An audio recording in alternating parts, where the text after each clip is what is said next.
राधे राधे। बहुत ध्यान से कथा को सुनिएगा और अपने चित्त को लगाकर रखिएगा। श्रोताओं, आज की कथा को जो भी भक्त ध्यान पूर्वक सुनेगा उसे सारे सुख और धन की प्राप्ति अवश्य होगी। आप कुछ मत करो, केवल कथाएं सुनते रहो।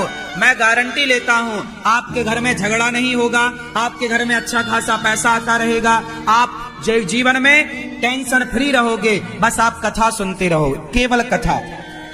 कथा ही आपको सबसे बड़ी औषधि है। कथा को दवाई के हिसाब से सुनो, जैसे दवाई लेनी ही लेनी। आप अपना मोबाइल खोल लिया करो, या तो 3 बजे साधना चैनल खोल लो रोज, या साधना चैनल ना खोल पाओ तो मोबाइल पर जाओ, अनिरुद्धाचार्य टाइप करो। यूट्यूब पर जाना, अनिरुद्धाचार्य टाइप करना, चैनल खुल के आएगा, सब्सक्राइब कर लेना। आज यूट्यूब पर पूरी दुनिया में सबसे अधिक लोग यूट्यूब पर अनिरुद्धाचार्य परिवार पर जुड़े हैं। आज पूरी दुनिया कथा सुन सुनकर बहुत कुछ सीख रही है। तो आज से कितने लोग दिखावे का जीवन नहीं जिएंगे? कितने लोग हमें प्रॉमिस करेंगे? कैसे जियोगे? जितना चादर है उतना ही पांव पसारे। अपनी इच्छाओं पर और अपने व्यर्थ के खर्चों पर कंट्रोल। आपके घर में जो अधिक खर्चे हैं वो किस बात के हैं? आपकी इच्छाएं ज्यादा हैं, खर्चे ज्यादा हैं। भागवत में भगवान की उदारता का वर्णन है। सच्चिदानंद रूपाय विश्वोत्पत्त्यादि हेतवे तापत्रय विनाशाय श्रीकृष्णाय वयं नुमः। भागवत जी में 18,000 श्लोक हैं, 335 अध्याय हैं। सुखदेव भगवान ने राजा परीक्षित जी को भागवत सुनाई। बेटा बैठ जाओ, सुनो आराम से। मैया, पीली मैया, ओ पंचायती मैया, बैठो मेरी माँ, बैठ जाओ। इतनी बढ़िया बातें सुना रहे हो, तुम घूम रही हो यहां से वहां से, यहां से वहां।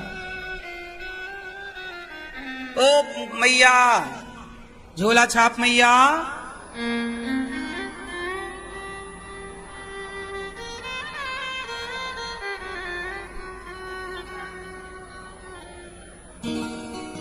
भगवान कैसे हैं? सच्चिदानंद रूपाय विश्वोत्पत्त्यादि हेतु। भगवान कैसे हैं? सत चित आनंद। सच्चिदानंद भगवान का नाम क्या है? एक बार मेरे संग बोलो, सच्चिदानंद। बहुत धीरे बोलो ताकि कोई सुन ना ले। सच्चिदानंद रूपाय विश्वोत्पत्त्यादि हेतवे तापत्रय विनाशाय श्रीकृष्णाय वयं नुमः। हे सच्चिदानंद, हे विश्व की उत्पत्ति पालन संहार करने वाले भगवान, हे श्री कृष्ण, सारे दुखों का नाश करने वाले श्री कृष्ण, हम सभी आपके श्री चरणों की शरण ग्रहण करते हैं। श्रीमन्नारायण चरणौ शरणं प्रपद्ये। श्रीमते नारायणाय नमः। सच्चिदानंद स्वरूप भगवान है, सतचित आनंद। करते क्या है भगवान? विश्व की उत्पत्ति पालन और भगवान के तीन काम हैं, दुनिया को उत्पन्न करना, पालन करना, और भगवान क्या करते हैं? सृष्टि उत्पन्न करते हैं, आपको पैदा करते हैं। आपको पैदा किसने किया? आपकी मां ने। लेकिन मां के पेट में आपको किसने पैदा किया? आप अपनी मां के पेट में कहां से आए? मां के पेट में कोई शहर है क्या कि आप एक आध बार टपक गए? भाई मां के पेट में क्या था? पानी की बूंदें थी। उन पानी की बूंदों से आप तैयार हुए गर्भ में। तो आप मां के पेट से बाहर आए, और ये बताओ कि मां के पेट में कहां से आए? दादाजी, आप अपनी मां के पेट में थे?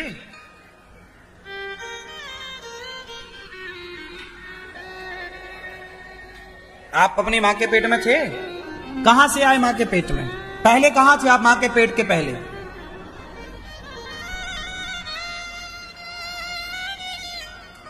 बोलो, कहां थे आप? कहां थे? हाँ, हम सब पहले भगवान के पेट में थे। हम सब भगवान के उदर में है। मैं उस जानवर का एक नाम भूल रहा हूं, मुझे याद था, वो आप बताना याद हो तो। वो कहीं का राष्ट्रीय पशु है जो अपने बच्चों को अपने पेट में भर लेता। हाँ, कंगारू। कंगारू नाम का एक जानवर है, वो राष्ट्रीय पशु है किसी देश का, है ना? हाँ, वो अब आप समझो, कंगारू जो है उसको लगता है ना कि खतरा है, तो बच्चे उसके पेट में वापस चले जाते हैं। एक थैली मतलब है, अंदर कर लेता है सारे बच्चों को सुरक्षित। एक माँ अपने बच्चों को अंदर कर लेती है। कंगारू मादा संकट आने पर अपने बच्चों को अपने अंदर, और फिर अपने अंदर से बाहर निकाल देती है कंगारू। उसी तरह हमारे भगवान के पेट में, जैसे कंगारू के पेट में सारे बच्चे कंगारू के मां के पेट में फिर चले जाते हैं संकट पर, ऐसे हम सब ईश्वर के गर्भ में थे। फिर भगवान ने कृपा की, जाओ जरा बाहर दुनिया में समाज की सेवा करके आओ, सब लोग परेशान है, तुम जाओ अच्छे काम करना। भगवान ने आपको भेजा था, जाओ लोग परेशान है, तुम अच्छे काम करना। तो भगवान ने अपने गर्भ से निकालकर तुम्हें माता के गर्भ में डाल दिया, इसलिए कि तुम यहां आकर समाज की हेल्प कर सको, मदद कर सको, अच्छे काम कर सको। समझ में आई ना बात? लेकिन आप यहां आए तो यहां उस परमात्मा को भूल गए जिसने आपको मां के पेट में भेजा था। अब आपको क्या लग रहा है कि मैं तो यहां आया हूं बस। अरे एक बात बताओ, ट्रेन जा रही है, तो ट्रेन यदि चल रही है तो पहले चलने से पहले उसका उद्देश्य फिक्स हुआ होगा, किसे जाना कहां है। जब तक ये फिक्स नहीं होगा किसे कहां जाना है, तब तक क्या ट्रेन अपने लक्ष्य से निकलती है, अपने स्टेशन से निकलती है? पहले ये उसे बताना पड़ेगा कि भाई दिल्ली जाना है कि मुंबई जाना है कि बेंगलुरु जाना है, तब ना ट्रेन चलेगी। किस रूट से जाएगी सब पहले ना निश्चित होगा। बोलो हाँ। तो यदि ट्रेन निकल रही है, एरोप्लेन उड़ती है ना, तो उड़ने के पहले वो डिसाइड होता है कि ये लैंड कहां करेगी, मतलब उतरेगी कहां। उतरना था उसे मद्रास में और वो उतर जाए दिल्ली में, कैसे काम बनेगा? समझ में आया ना? तो पहले क्या निश्चित होता है? लक्ष्य, आपको जाना कहां है। क्या निश्चित होता है? आपको पहुंचना कहां। आप लोग ट्रेन से आए, बस से आए, आप जब साइकिल उठाते हो घर से तो कहां के लिए उठाते हो, ये पहले दिमाग में सेट हो, हमें कहां जाना साइकिल से। आप गाड़ी स्टार्ट करते हो तो स्टार्ट करने के पहले ये तय होता है ना कि जाना कहां है। बोलो हाँ। भाई पिता पूछता कहां जा रहे हो, आपको बताना पड़ता है सब्जी लेने जा रहा हूं, फलानी जगह जा रहा हूं, बताना पड़े लक्ष्य क्या है, जाना कहां है। उसी तरह आप इस संसार में आए हैं तो आपको बताना पड़ेगा कि आप क्यों आए हैं। चलो आप बताइए दादाजी, आप क्यों आए हैं।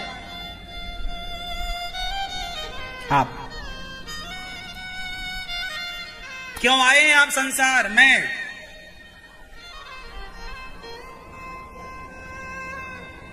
हाँ, क्यों? ये मैया बताएंगी, हमारी पीली साड़ी वाली। क्यों आई हो संसार में मेरी माँ? हाँ, तो कर रही हो ना? ठीक है। सास को पानी देती हो ना समय से? नहीं देती हो?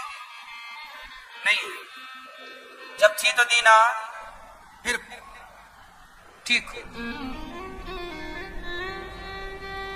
आप क्यों आए हैं संसार में? हाँ, आप हैं? किसकी किए हो? सही बता। जब थी तब कितने किए हो? साज में तो रखते नहीं थे। साज में तो रखते नहीं थे ना, आती जाती रहती थी।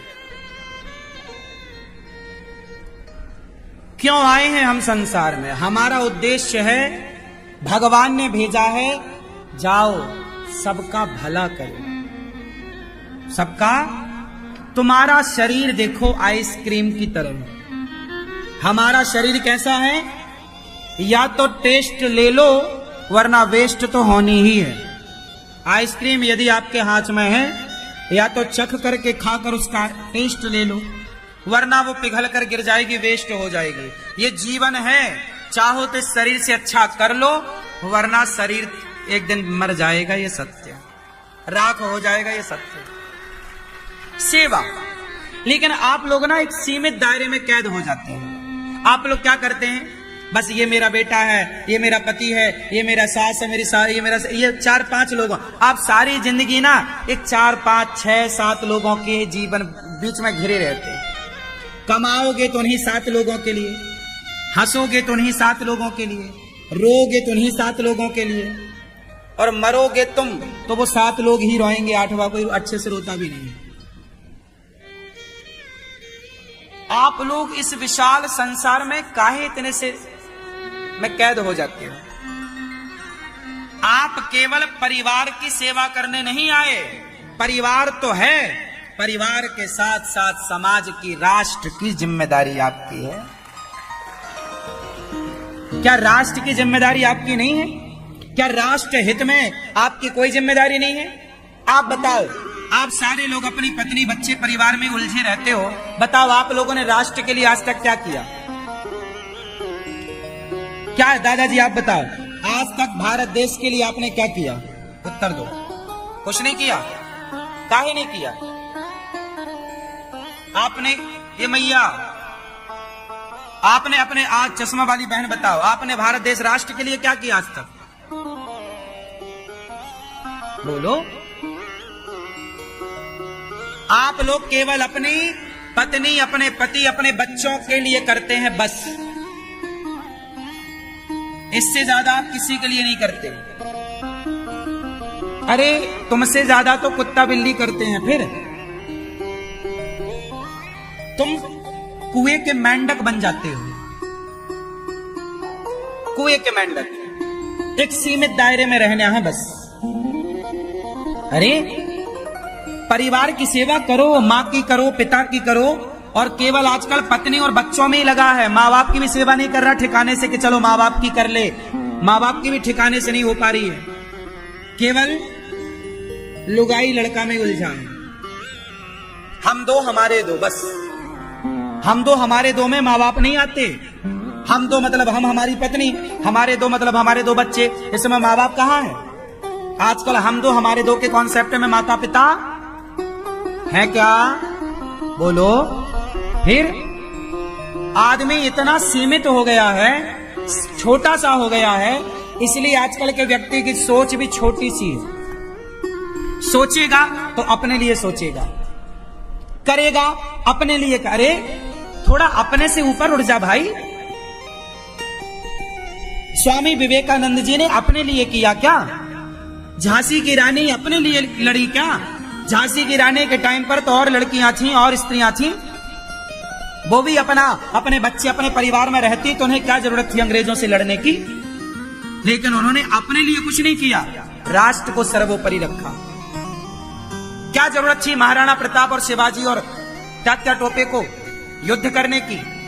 अपने लिए तो वो अपनी लुगाई लड़का पाल सकते थे ना, लेकिन उन्होंने राष्ट्र के लिए काम किया, अपने परिवार से ऊपर उठकर काम किया।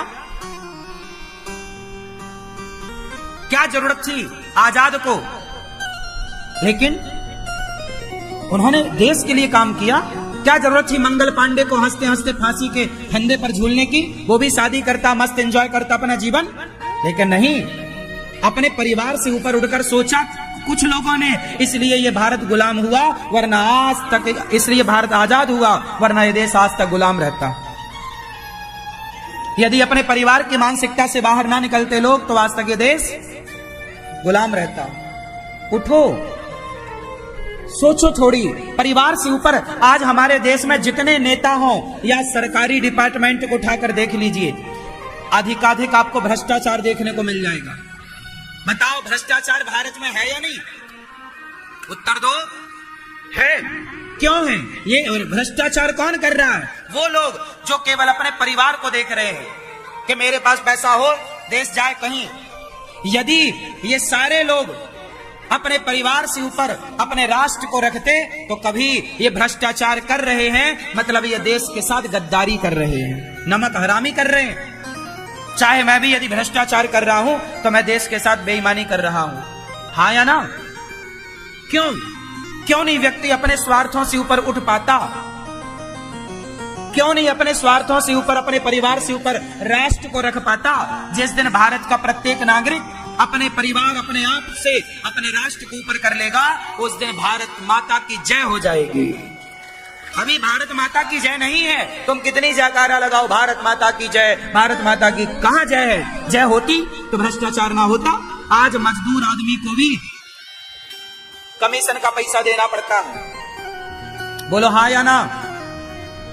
गरीब से गरीब आदमी को भी आजकल आप जरा सा काम करा लो सरकारी, आपको बिना पैसे के काम ना होगा। क्यों? कौन लोग हैं ये जो हर बात का पैसा लेते? क्या सरकार इन्हें नहीं देती? देती है, फिर भी इन्हें आपसे चाहिए। क्यों? क्योंकि ये राष्ट्र का हित नहीं चाहते, ये केवल अपनी लुगाई, अपने बच्चों का हित चाहते हैं। बस लुगाई लड़का में उलझा हुआ है संसार। हम दो हमारे दो, बस तुम जाओ कहीं। इससे राष्ट्र का निर्माण ना होगा। तुम्हारी विचारधारा वाले लोग देश को यहां तक नहीं लाए। अपने पत्नी का प्यार, अपनी पत्नी का मोह त्यागा राम ने, और प्रजा के लिए, प्रजा ने कहा कि अपनी पत्नी को छोड़ दो, तो राम ने प्रजा के लिए अपनी पत्नी का परित्याग कर दिया। ऐसे राज्य चलता। त्याग, राम ने त्याग किया ना।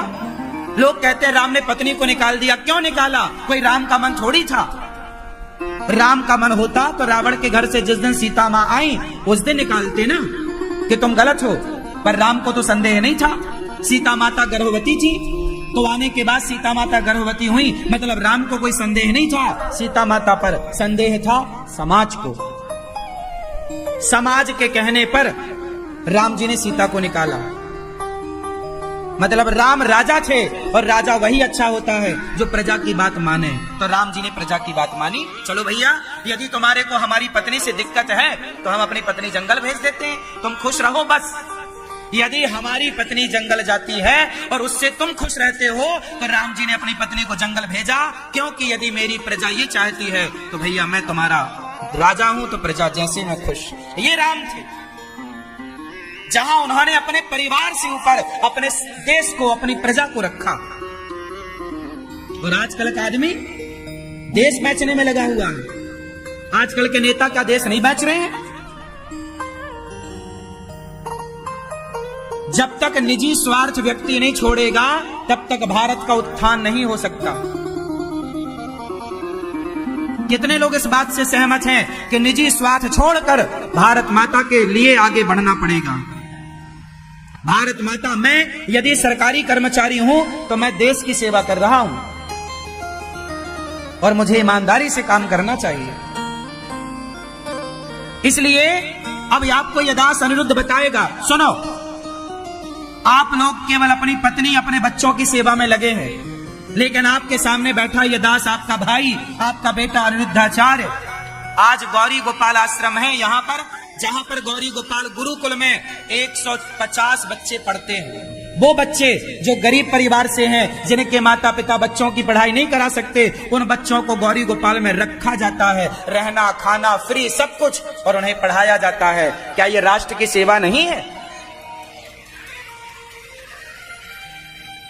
गौरी गोपाल आश्रम में कोई भी आ जाए भूखा, वृंदावन आप आते हैं, गौरी गोपाल आश्रम में कोई भी भूखा आ जाए, सबको पेट भर भोजन मिलता है। आप तो केवल अपना पेट भरने में, अपने बच्चे और अपनी पत्नी के पेट भरने में ही लगे हैं, लेकिन आपका ये भाई, आपका ये बेटा, ये राष्ट्र की सेवा है कि मेरे वृंदावन में, वृंदावन भारत का एक हिस्सा है, और मेरे वृंदावन में, भारत में कोई भूखा ना सोए। आज कोई फुटपाथ पर भूखा नहीं सोता, क्योंकि सबको पेट भर भोजन गौरी गोपाल आश्रम में मिल रहा है।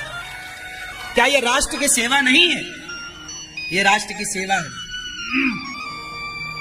मैं भी अपनी पत्नी और अपने बच्चों के पीछे ही काम करता कि बस जी मेरी पत्नी मेरा बच्चा, बस और कुछ नहीं, तब तो हो गया था काम।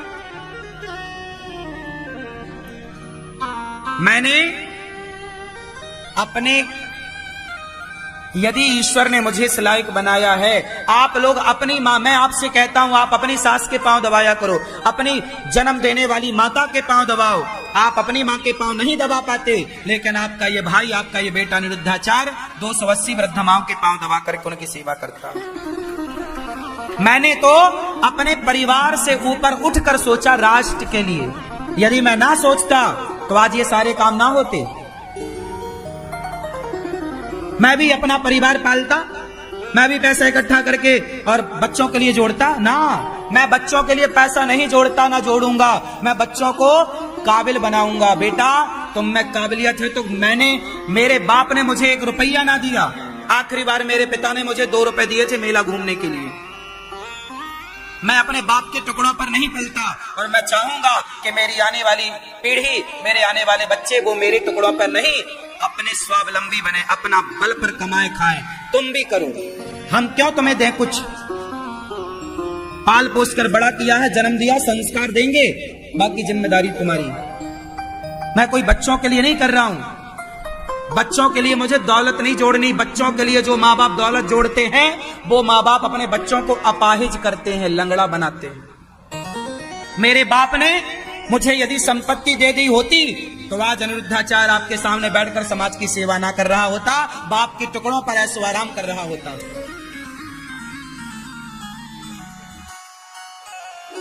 बात समझ में आई? जो माँ बाप अपने बच्चों को बहुत पैसा देते हैं, वो माँ बाप अपने बच्चों को अपाहिज कर देते हैं। अरे बच्चों को टैलेंट दो।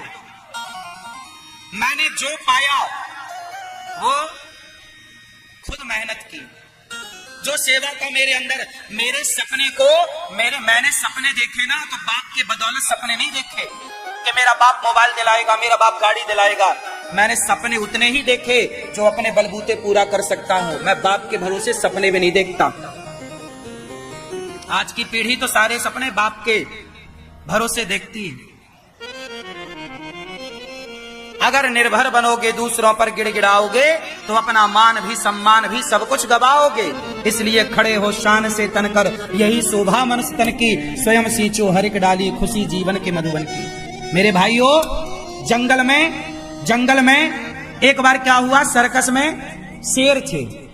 सर्कस में क्या थे? शेर।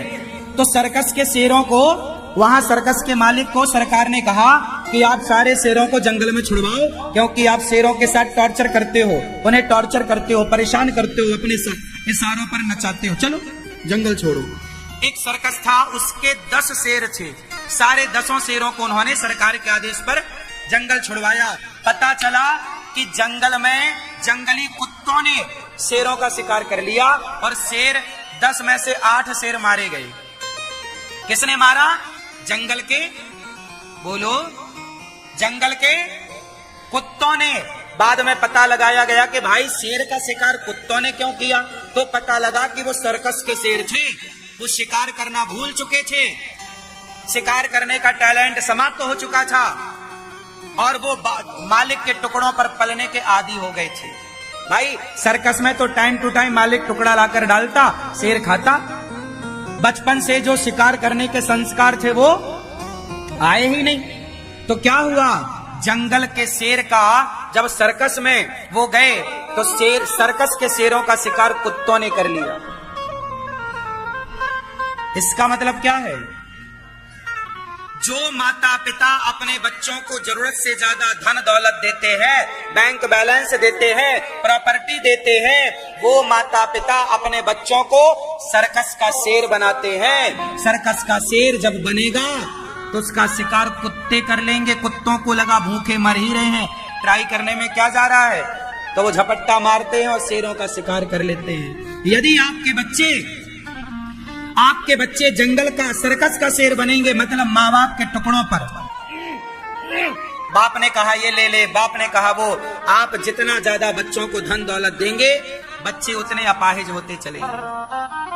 और आप अपने बच्चों को जितना कम देंगे, जिम्मेदारी देंगे जाओ कमाओ, तो शेर बने तो सर्कस का नहीं जंगल का शेर बनाओ। बच्चों को बेटा खुद कमाओ, अपने लिए जो तुम्हारे सपने हैं आप सपने देखिए बड़े, और बड़े सपनों को अपने बल पर साकार कीजिए। उतने ही सपने देखो जो आप साकार कर सकें। एक सीढ़ी पर चढ़ जाओ, फिर दूसरी सीढ़ी पर पांव जमाओ। एक सफलता पाओ, एक स्टेप आगे, फिर सेकंड, फिर थर्ड। आज के युवाओं का सपना बहुत बड़ा है, पर क्या उस सपने के लायक मेहनत है? आज आपके सामने ये जो आपका बेटा बैठा है, मैं 18 घंटे से अधिक काम करता हूं, रोज करता हूं। आपका संडे होता है, आपकी छुट्टी होती है, मेरा कोई संडे नहीं होता, कोई छुट्टी नहीं होती। 12 महीने 365 दिन मुझे काम करना होता है, तब जाकर के ये सेवाएं होती हैं। आज के बच्चों की तरह मैं भी खाओ पियो मौज करता तो ये सेवा ना होती। या तो मौज हाथ लगेगी या तो काम करना पड़ेगा। आप सोचो कि मैं गाल भी फुलाऊं और ठहाका भी लगाऊं, दोनों नहीं होगा। जो बच्चे, जो लोग सफल हुए हैं, उनकी सफलताओं ने आज यदि दुनिया में धूम मचाई है तो उनकी कड़ी मेहनत थी।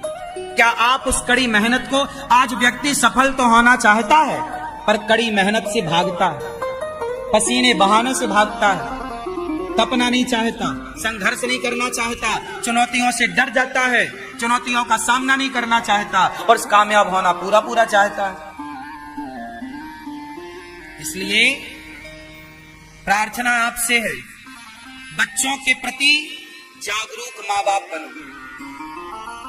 आप अपने बच्चों को जैसा बनाओगे वैसे बनेंगे। बच्चे तो माटी है, माटी से कुम्हार चाहे तो घड़ा बनाए, चाहे तो चिलम बनाए। चिलम बनाएगा तो चिलम खुद तो जलती है, औरों को जलाती है। घड़ा खुद ठंडा होकर औरों को ठंडक प्रदान करता है। अब आपकी मर्जी कि आप अपने बच्चों को चिलम बनाएं या आप अपने बच्चों को घड़ा बनाएं। घड़ा बनेंगे आपके बच्चे तो खुद भी ठंडे रहेंगे, औरों को भी ठंडक प्रदान करेंगे, औरों को भी शांति प्रदान करेंगे। और ये सब चीजें तब संभव है जब बचपन से अपने बच्चों को सत्संग से जोड़ा जाए। नहीं जोड़ोगे तो तुम लाख कोशिश कर लेना, तुम्हारे बच्चे तुम्हारी सुनेंगे ही नहीं। हम लोग आज तक अपने माँ बाप का सम्मान करते हैं, सेवा करते हैं, माँ बाप की हर बात का पालन करते हैं, आज भी करते हैं। ये संस्कार हमें माँ बाप ने ही तो दिए। संस्कार बहुत बड़ी चीज है, आप लोग नहीं मान रहे हैं अलग विषय। परवरिश मायने रखेगी। माता सीता ने लव कुश की परवरिश की, तैयार किया। एक स्त्री की ज्यादा जिम्मेदारी होती है, पुरुष की भी जिम्मेदारी होती है। हर एक स्त्री की ज्यादा जिम्मेदारी है बच्चों का निर्माण करने में। कैसे बनेंगे बच्चे, ये माँ तय करती है। ये माँ का रहन सहन, ये माँ का लालन पालन तय करता है कि बच्चे कैसे तैयार होंगे। शिवाजी की मां जीजाबाई, शिवाजी की मां, उन्होंने बचपन से खेल खेल में बच्चे को तलवार चलाना सिखाया। वो मां खुद योद्धा थी, माता खुद योद्धा थी, तो अपने बच्चे को योद्धा बनाया। और 14 साल की उम्र में शिवाजी ने पहला युद्ध जीता था। 14 साल के बच्चे जब थे। मां क्या बना सकती है? आप कौन सी मां हो? क्या तैयारी है तुम्हारी? क्या प्लानिंग है? कोई प्लानिंग नहीं, बस बच्चे पैदा कर दिए, हो गया। ऐसे तो सुअर पैदा करके छोड़ देते हैं, पैदा कर दिया बस, ऐसे नहीं। पालन, पालन, संस्कार, जिम्मेदारी अपनी उठाओ। समझो, बच्चा माटी है, माटी, माता पिता कुम्हार हैं। इसलिए आप अपनी जिम्मेदारी से भागोगे तो आने वाला भारत बिगड़ जाएगा। और ये जो आपके बच्चे हैं, यही बच्चे कल भारत का निर्माण करेंगे। यही भारत के आगे चल के कोई आपका बच्चा प्रधानमंत्री बनेगा, कोई राष्ट्रपति बनेगा, कोई नेता बनेगा, कोई अभिनेता बनेगा, कोई कुछ बनेगा। यही बच्चे आगे चल के देश चलाएंगे। हम सब तो बुढ़े होके मर जाएंगे। जरा सोचो कि आने वाला 50 साल बाद भारत कैसा होगा। आज नहीं जागे तो सोचो कैसा होगा। कहीं जैसा बांग्लादेश हुआ वैसा ना हो जाए। इसलिए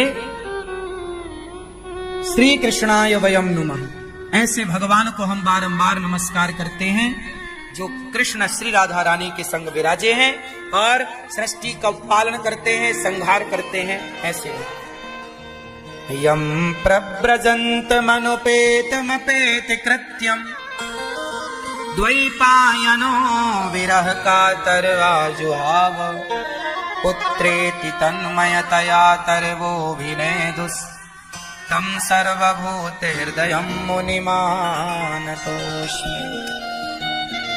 श्री सुखदेव भगवान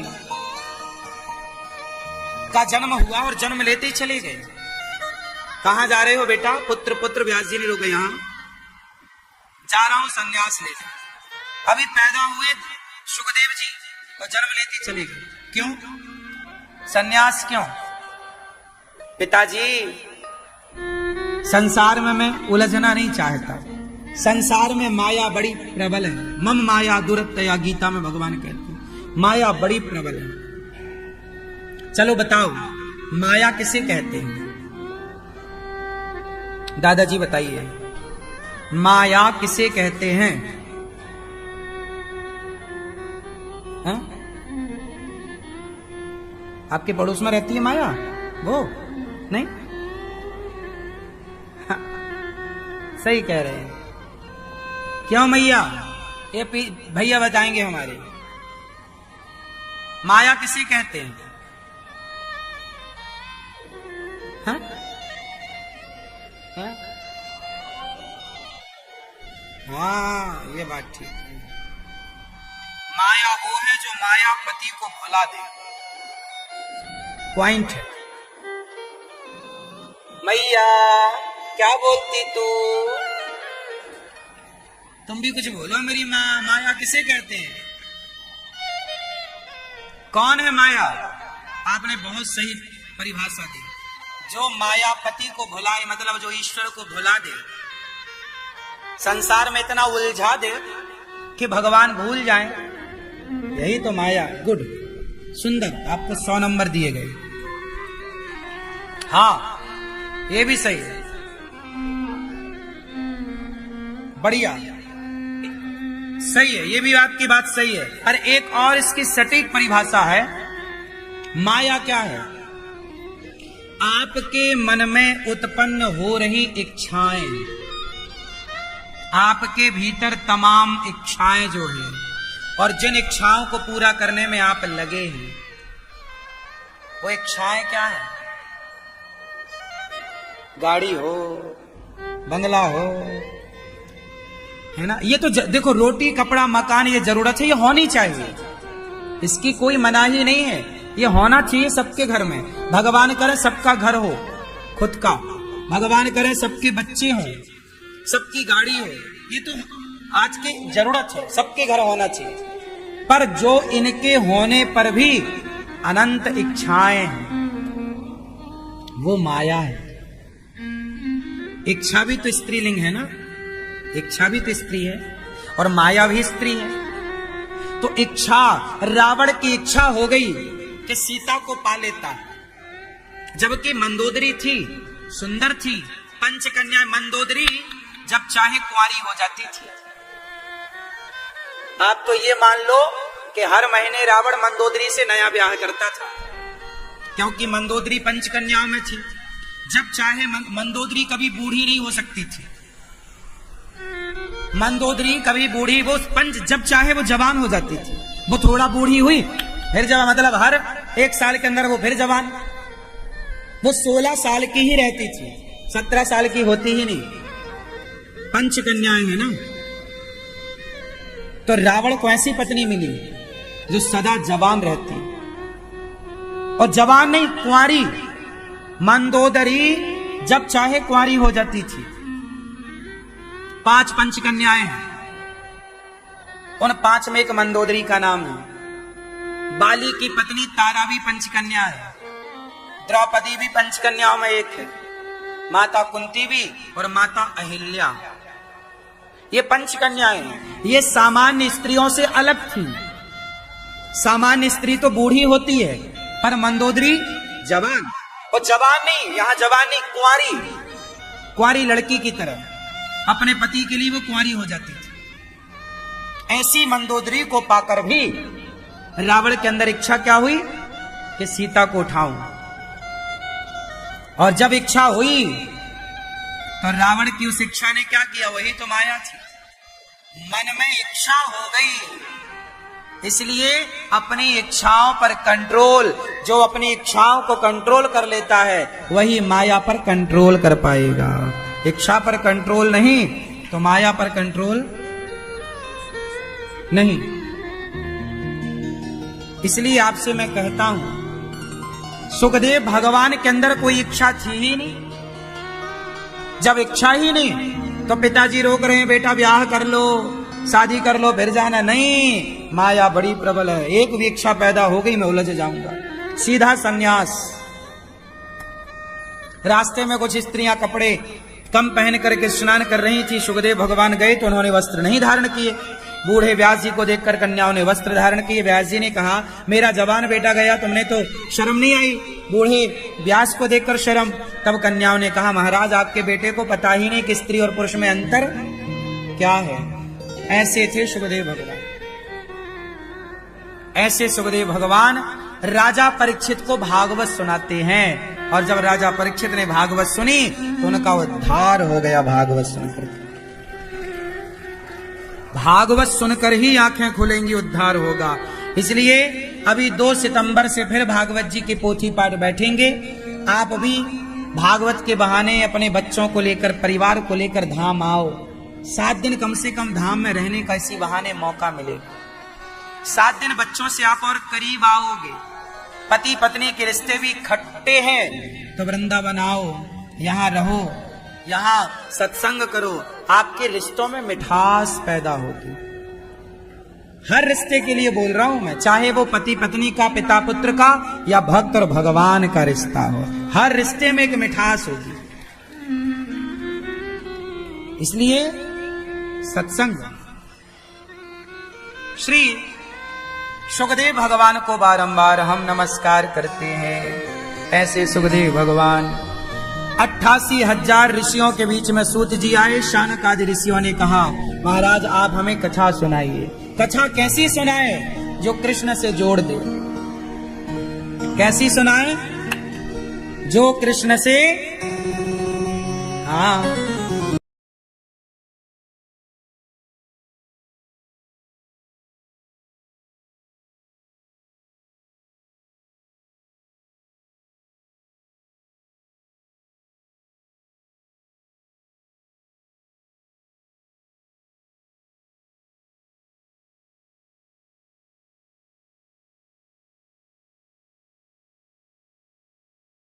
इंद्र को आश्चर्य हुआ कि क्या स्वर्ग के सुख से भी बड़ा सुख भागवत जी का है।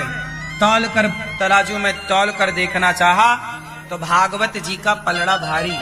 एक पलड़े पे भागवत जी को इंद्र ने रखा, दूसरे पलड़े पर स्वर्ग के तमाम सुखों को रखकर तौला तो भागवत जी का पलड़ा भारी था।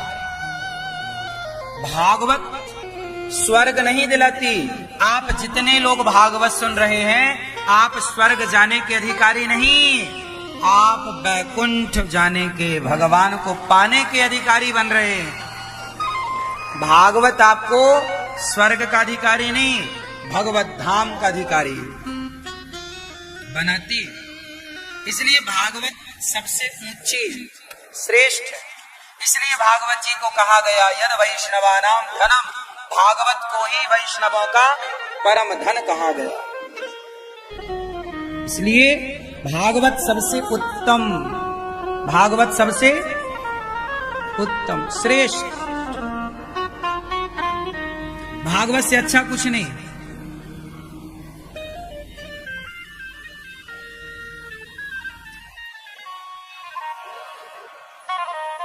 एक बार नारद जी ने भी ये भागवत सुनी। इंद्र ने तराजू पर तौल कर देखा, भागवत जी से भगवान प्रकट हुए। इंद्र ने कहा प्रभु आप यहाँ? तब भागवत जी से प्रकट भगवान बोले इंद्र मैं यहीं रहता हूं, जहां जहां बछड़ा वहां वहां गैया, जहां जहां भागवत वहां वहां भगवान। आया ना? बस इंद्र का अभिमान दूर हुआ। इसलिए भागवत जरूर सुनना चाहिए। प्रिय भक्तों, भागवत जी के बारे में अद्भुत बातें हैं। एक बार नारद जी सारे तीर्थों का भ्रमण करने गए, परंतु अहम तो पृथ्वीं यातो ज्ञात्वा सर्वोत्तमामिति पुष्करम च प्रयागम च काशीम गोदावरीम तथा। सारे तीर्थों में नारद जी गए पर ना पश्यम पुत्र मिच्छर महामना संतोष कार्यक्रम। नारद जी गए पर शांति कहीं नहीं मिली। क्यों? क्योंकि सत्यम नास्ति तपः शौचम दयादानम न विद्यते उदरम भरणो जीवा बराकाह कोट भाषिणा। सत्यम नास्ति, आजकल क्या नहीं है? सत्य नहीं है। क्या नहीं है? सत्यम नास्ति तपः शौचम, तप नहीं बचा, सत्य नहीं बचा, पवित्रताएं नहीं बची। आजकल कलयुग में क्या है? केवल पेट भरना जानते हैं लोग। उदरम भरणो जीवा, आज सब लोग कहां लगे हैं? पेट भरने में। सत्य की राह पर कोई चलना ही नहीं चाहता। क्यों? आज सत्य का बोलबाला कम है, झूठ का बोलबाला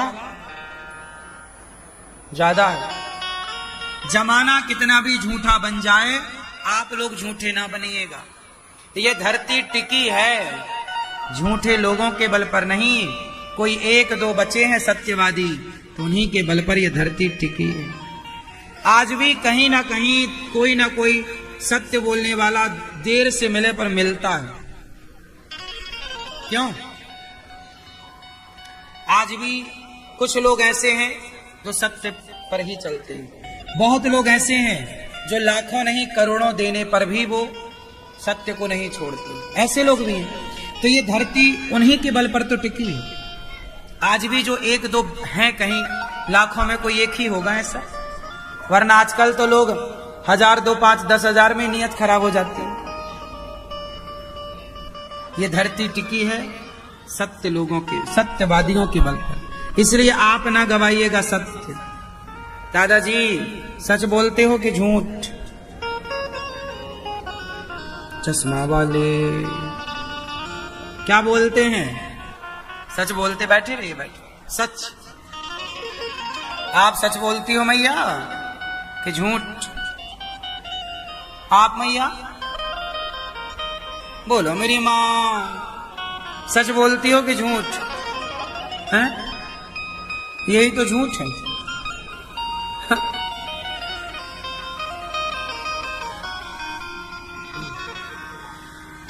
आप यदि स्वीकार भी कर लें कि हाँ जी मैं झूठ बोलता हूं, तो वो भी सच है कि स्वीकारा तो यही सच है।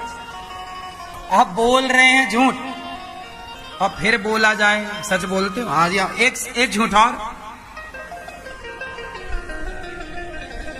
ऐसा नहीं है कि आप लोग सच नहीं बोलते, आप लोग सच भी बोलते हैं और आप लोग झूठ भी बोलते हैं। लेकिन आप ये बताओ कि आपके जीवन में सच की मात्रा ज्यादा है या झूठ की? आप बोलते तो दोनों ही हैं। क्या ज्यादा बोलते हैं? अब ये विषय हो सकता है। क्या ज्यादा है आपका? क्या ज्यादा है? बैठे बैठे बैठे बैठे। पहले झूठ बोलते थे, अब आप कथा सुनने लग गए तो सच बोलने लग गए। वाह वाह, अच्छा है। इसलिए देखो, आप झूठ बोलते थे, जो करते थे वो मायने नहीं रखता, जो कर रहे हो वो मायने रखता है। इसलिए जो हो चुका, आज क्या हो रहा है, आप आज कैसे हैं, इस पर ध्यान दिया जाए। आज से सत्य के राह पर चलने की प्रतिज्ञा हो। अब झूठ नहीं, अब सच। मैया, ओ पंचायती मैया, सच बोलती हो कि झूठ? सत्यम नास्ति तपः शौचम। पवित्रता। आजकल लोग पवित्र कितने हैं? आप दिन में कितनी बार नहाते हैं? जो जितनी बार नहाता उंगली उठा के बताए। मैया, आप कितनी बार स्नान करती हो? मेरी माँ बताओ, 1 बार, 2 बार, 4 बार? कितने लोग 1 बार स्नान करते हैं? आप में से कितने लोग हैं जो दिन में 1 बार नहाते हैं? और आप में से ऐसे कितने लोग हैं जो 4 दिन में 1 बार नहाते हैं? ऐसे लोग भी है ना, 4 दिन तक राक्षस लोग नहाते नहीं है। ठंडी आए तो लोग ठंडी के 4 महीने में 4 दिन ही नहाते हैं, महीनों से नहा नहीं रहे। कितनी बार नहाना चाहिए? अच्छा ये बताओ मैया, कितनी बार स्नान करना चाहिए? बताओ, कितनी बार नहाना चाहिए? बताओ मेरी माँ। हाँ, जितनी बार हम शौच जाएं, जितनी बार हमें शौच जाना है उतनी बार हमें नहाना है। क्योंकि बिना स्नान किए शौच के बाद शुद्धि होती ही नहीं है। शौच करने के बाद शुद्धि कब होगी? जब आप स्नान करेंगे। यदि आप 1 बार पूरा नहा चुके हैं तो दूसरी बार आप शौच में गए हैं तो आपको आधा स्नान करना चाहिए, अर्ध स्नान। यदि आप ये करते हैं तो आप पवित्र हैं। लघु शंका, लघु शंका समझते हैं ना? लघु शंका जाओ तो 4 कुल्ला करना चाहिए, पांव धुलना चाहिए, हाथ धुलना चाहिए। इसके बिना आपकी शुद्धि नहीं होती। और जब आप लघु शंका करते हो, शौच करते हो और नहाते नहीं हो तो क्या होता है? जहां अशुद्धि होती है, शारीरिक अशुद्धि, ये कौन सी अशुद्धि हो गई? जब शारीरिक अशुद्धि होगी तो मानसिक अशुद्धि भी होगी। और याद रखिएगा, मच्छर और मक्खियां ज्यादा कहां होते हैं? शुद्धि में कि अशुद्धि में? जहां ज्यादा शुद्धि होगी वहां ज्यादा मच्छर होंगे या जहां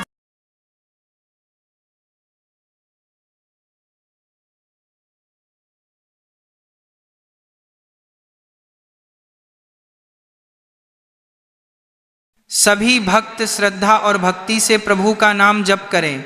इस कलयुग में भगवान के नाम से ही जीवन का उद्धार होगा।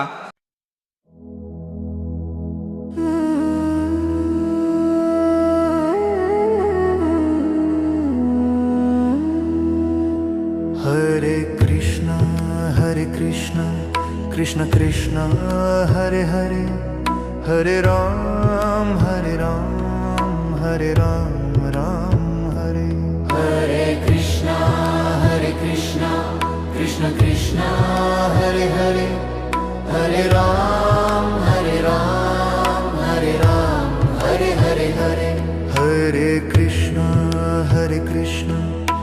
कृष्ण कृष्ण हरे हरे हरे राम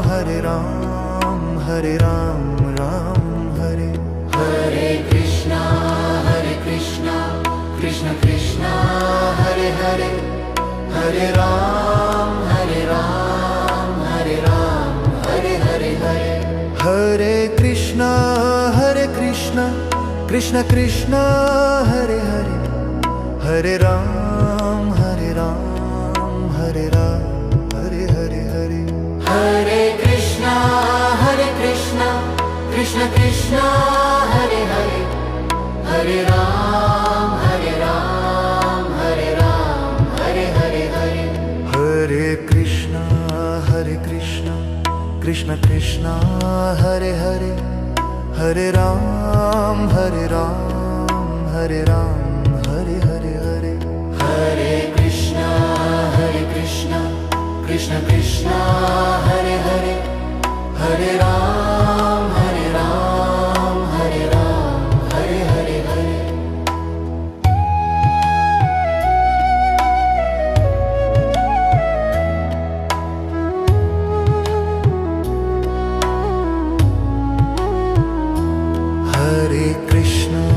हरे कृष्ण कृष्ण कृष्ण हरे हरे हरे राम हरे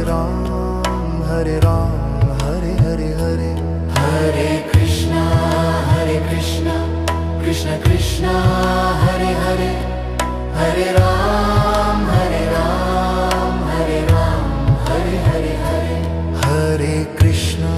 हरे कृष्ण कृष्ण कृष्ण हरे हरे हरे राम हरे हरे हरे हरे हरे कृष्णा कृष्ण कृष्णा हरे हरे हरे राम हरे हरे हरे हरे कृष्ण कृष्ण कृष्ण हरे हरे हरे राम हरे हरे हरे हरे हरे कृष्णा कृष्ण कृष्णा हरे हरे हरे राम हरे हरे हरे हरे कृष्ण कृष्ण कृष्ण हरे हरे हरे राम हरे हरे हरे हरे हरे कृष्णा कृष्ण कृष्णा हरे हरे हरे राम हरे हरे हरे कृष्ण कृष्ण हरे हरे हरे राम हरे हरे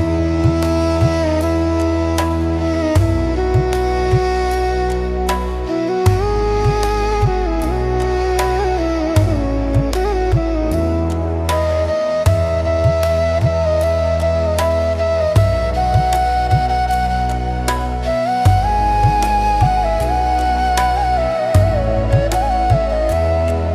हरे कृष्णा कृष्ण कृष्णा हरे हरे हरे राम हरे हरे हरे हरे हरे कृष्ण कृष्ण कृष्ण हरे हरे हरे राम हरे हरे हरे हरे हरे कृष्णा कृष्ण कृष्णा हरे हरे हरे राम हरे हरे हरे हरे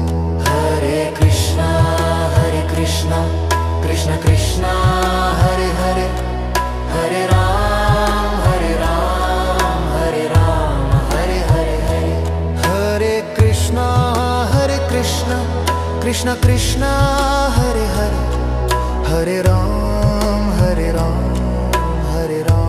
हरे हरे हरे हरे कृष्णा कृष्ण कृष्ण हरे हरे हरे राम हरे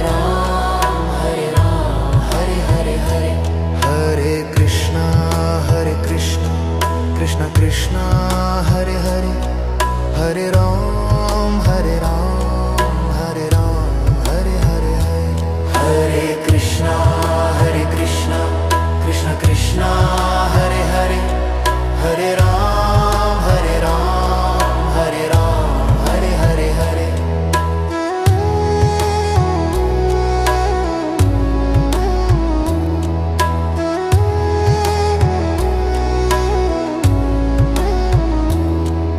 ज्यादा अशुद्धि होगी वहां ज्यादा मच्छर होंगे।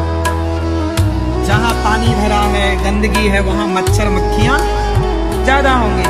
तो जो गंदगी होती है ना, वो नेगेटिविटी को अपनी ओर खींचती है। बात समझ में आ रही है? जैसे गंदगी पड़ी है ना, तो वो मक्खी मच्छर को अपनी ओर खींचेगी, गंदगी, हाँ या ना? उसी तरह जब आपका मन और तन गंदा होगा तो नेगेटिविटी, नकारात्मकता, गलत विचार आपकी ओर बढ़ेंगे। और जब आप पवित्र होते हैं, शारीरिक और मानसिक पवित्रता होती है, तब आपके मस्तिष्क में अच्छे अच्छे विचारों का जन्म होता है। आप बहुत पॉजिटिव होते हैं, आप हैप्पी होते हैं, खुश होते हैं। आजकल के लोगों की दुख परेशानी का कारण यह भी है कि आज लोग पवित्रता का ख्याल, पुराने लोगों ने कहावत कही है, कितने लोगों ने सुनी है कि जैसी राखो शुद्धि, आगे बोलो आप, ये मैया बोलेंगी, जैसी राखे शुद्धि वैसी बने, जोर से, मैया तुम क्या दादाजी से गुटरगू कर रही हो मेरी माँ?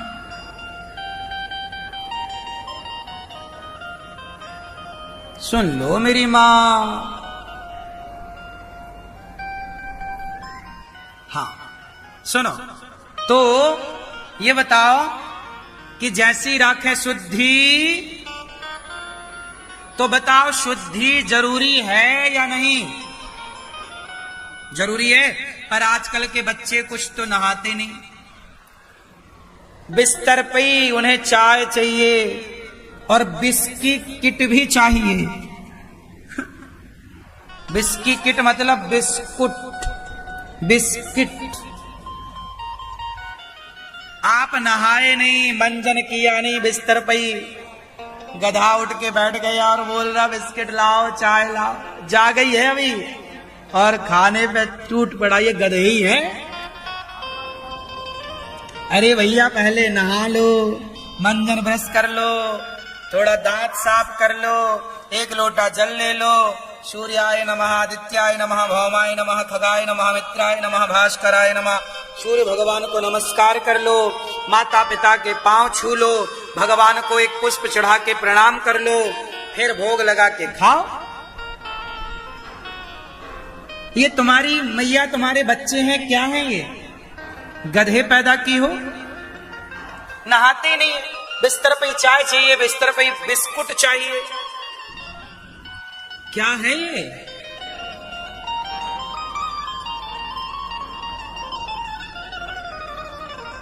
कितने बच्चे बिस्किट चाय बिस्तर पे लेते हैं?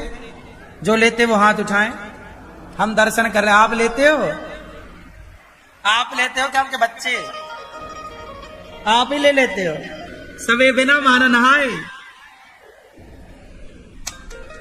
और ये मैया दे भी देती है, ले बेटा, ले ले ले ले, खा खा खा ले, भूखा होगा, रात भर खाया नहीं, खा। सिर पे चढ़ाई हो मेरी माँ। हमारे पिताजी देख लेते थे कि हम बिना नहाए खा रहे, 2 थप्पड़ जमाते थे गाल में, बिना नहाए खा रहा है। हमने बचपन से ही ये चीज सीखी है देखकर। हमारे यहाँ आज भी हमारे यहाँ छोटे छोटे बच्चे हैं, 6 साल का एक बच्चा है, वो भी अभी शौच करने के बाद बिना नहाए नहीं रहता, बिना नहाए नहीं खाता, बिना भगवान को प्रणाम किए, बिना भोग लगाए वो खाता नहीं है। ये संस्कार आपको देने पड़ेंगे, ये व्यवस्थाएं आपको घर में बनानी पड़ेंगे, ये नियम घर पे बच्चों के लिए लागू। बच्चों को पहले ही एक मर्यादा में बांधो,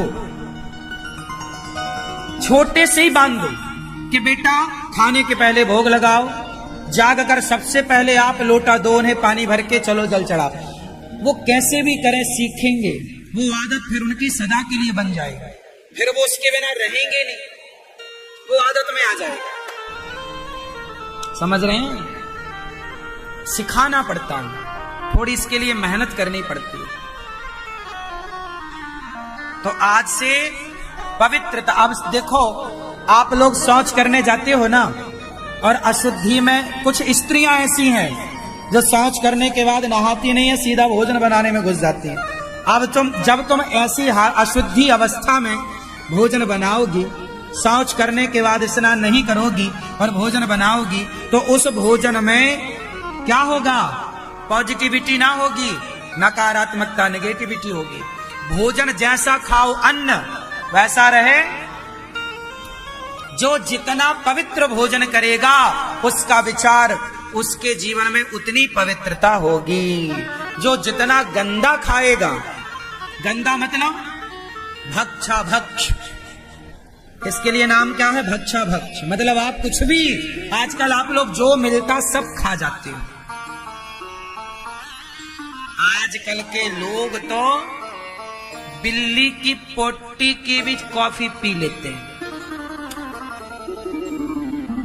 फैशन है क्यों? आजकल तो लोग सारा गलत चीज खा रहे हैं। ऐसे खान पान से बचाओ, भ्रष्ट हो जाएगी बुद्धियां। आज हम आपके सामने बैठकर बातें कर रहे हैं, अच्छा काम कर रहे हैं यदि, और अच्छी बातें यदि आपसे कह रहे हैं, तो केवल इसलिए कि आज भी मेरा खान पान पवित्र है।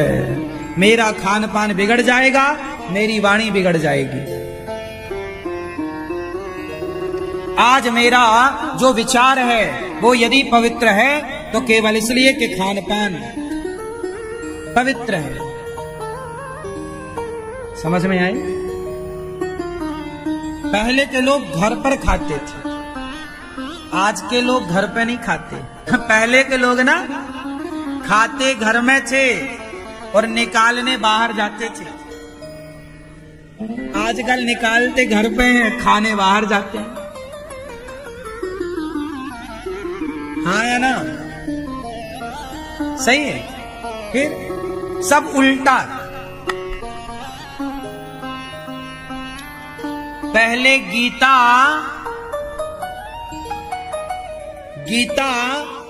रामायण पहले अच्छी जगह पर, और पहले जूता, पहले के जमाने में जूता फुटपाथ पर बिकता था और अच्छे स्थानों पर गीता रामायण बिकती थी। और आजकल गीता रामायण फुटपाथ पर बिक रही है, जूता शोरूम में बिक रहा है। जहां जूता शोरूम में पहुंच जाए और भगवत गीता फुटपाथ पर पहुंच जाए तो समझ लो कि अब आदमी जूते वाला हो गया है। अब ये कैसे मानेगा? बताओ कैसे मानेगा? अब ये गीता से नहीं मानेगा। कहां से मानेगा?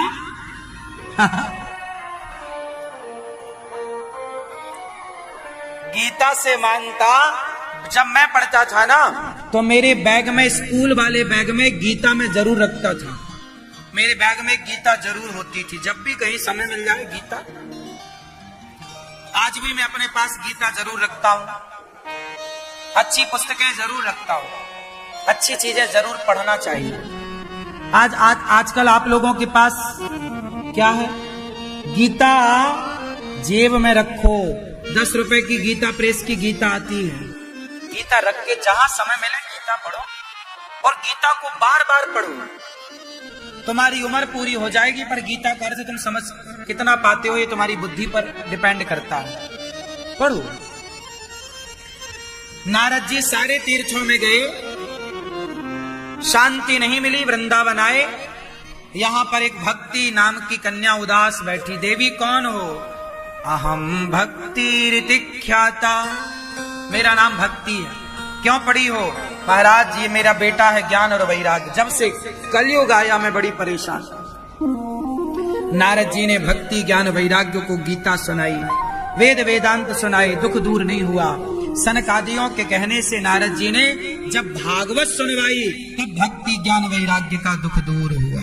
तो भागवत सुनने से भक्ति ज्ञान वैराग्य का दुख दूर हुआ, हमारा और आपका होगा। भक्ति का सारा दुख दूर हुआ। प्रकट हो गई। हरिद्वार में संतों ने भागवत सुनवाई। भक्ति को कहाँ बिठाएं? भक्तों के हृदय में बिठाएं। भक्ति ने कीर्तन किया, श्री कृष्ण गोविंद हरे मुरारी, हे नाथ नारायण वासु। अच्छा ये बताओ, नारद जी ने प्रश्न किया सनकादियों से, महाराज कोई पापी व्यक्ति भागवत सुने तो आश्चर्य नहीं, क्या कोई जग बड़ा पापी वीआईपी पापी भागवत सुने और तर जाए तो क्या तर सकता है? बोले हाँ। ये मानवः पापकृतस्तु सर्वदा सदा दुराचार रता विमार्गगाः क्रोधाग्नि दग्धः कुटिलाश्च कामिनः सप्ताह यज्ञेन कलौ पुनन्ति। कितना भी बड़ा पापी हो, वीआईपी पापी हो, भागवत सुन के तर जाएगा। कोई तरा? हाँ। एक तुंगभद्रा नदी के किनारे गांव था उत्तमपुर, पंडित जी रहते थे आत्मदेव, उनकी पत्नी का नाम था धुंधली। उनके सब कुछ था, बेटा नहीं था। बेटे की बड़ी चाह, बहुत कुछ जिद भगवान से की, मांगा पर भगवान ने सब तो दिया, पर बेटा नहीं हुआ। बड़ी पूजा यज्ञ किया पर बेटा नहीं हुआ। जो बेटा, देखो बेटा मिल जाए तो खुश रहना चाहिए और नहीं मिले तो भी खुश रहना चाहिए, क्योंकि भगवान जो करते हैं ठीक करते हैं। भगवान देते हैं उसमें भी उनकी इच्छा है और नहीं देते उसमें भी उनकी इच्छा है। हमारे लिए कोई अच्छा ही सोचा होगा भगवान ने, जो दिया है उसमें प्रसन्न रहना चाहिए। जो नहीं मिला उसके लिए रोना नहीं चाहिए। आजकल आप लोग जो मिलता है उसमें खुश रहते नहीं, जो नहीं मिलता उसके लिए पागल और परेशान रहते हैं। इसलिए खुश रहिए। आत्मदेव जी को बेटा नहीं हुआ, जंगल चले गए। एक संत जी ने देखा, कथम रोदसी विप्रत्वम काते चिंतावली असी, क्यों रो रहा है बता मुझे, वदत्वम सत्वरम मह्यम स्वस्य दुखस्य कारणम, क्यों रो रहा है? आत्मदेव जी ने कहा, महाराज मेरे बेटा नहीं है। संत जी ने समझाया कि बेटा नहीं है तो भजन करना, भगवान में चिंतन, भगवान में मन लगा। क्या करेगा बेटे का? अरे महाराज मुझे बेटा चाहिए। संत जी ने समझाया, बेटे के लफड़े में ना पड़ो, जिनके बेटे हैं उनसे जाकर पूछ लो कि वो कितने सुखी हैं और कितने दुखी हैं। जिसके बेटा नहीं है उसके पास एक ही दुख है कि बेटा नहीं है, पर जिसके पास बेटा है उसके बहुत सारे दुख हैं कि बेटा तो है महाराज, सुनता नहीं है, और बहू जब से आई तो जीना हराम कर दिया मेरा, और पोता बड़ा नालायक। तो बड़ी समस्याएं हैं। बेटा नहीं है तो एक ही रोना है कि बेटा नहीं है, और है तो रोना बहुत सारे हैं। इसलिए भगवान दें तो रखो, नहीं दें तो तेरे फूलों से भी प्यार तेरे। अच्छा ये बताओ, बेटा क्यों होना चाहिए? पीले भैया, बेटा क्यों होना चाहिए? उत्तर दो। क्यों चाहते हैं लोग बेटा? क्यों कहते हैं कि एक बेटा तो होना ही चाहिए? बताओ क्यों होना चाहिए बेटा? पीले भैया, वंश चलाएगा। आप बताओ क्यों होना चाहिए बेटा?